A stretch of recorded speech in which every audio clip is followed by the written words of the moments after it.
Ազատ գյուղի զինվորական կացարանի հրդեհի գործով տուժածների իրավահաջորդները ողբերգությունից 3 տարի անցել չեն հրաժարվել Նիկոլ Փաշինյանին և պաշտպանության նախարար Սուրեն Պապիկյանին դատարան կանչելու մտքից։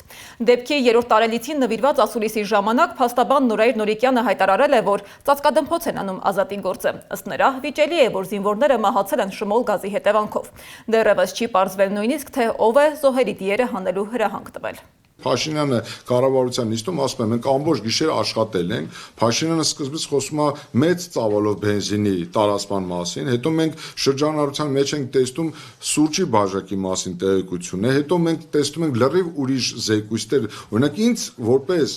փաստաբանի, որպես դժողների լիազոր ներկայացուցիչ, որպեսզի մեր կասկածները փարատվեն նաև այդ առումով, մեզ անհրաժեշտ է այդ տվյալ օրվա ամբողջ քրոնիկայի վերլուծությունն է, այդտեղ այդ հրշեջների ղեկավարը, չգիտեմ, առյուծի սիրտ չէր կերել ու ինքը չէր կարող ինքնագլուխ որոշում կայացնել առանց վերադասի թույլտվության զոհված զինծառայողների դիերը դուրս բերելու։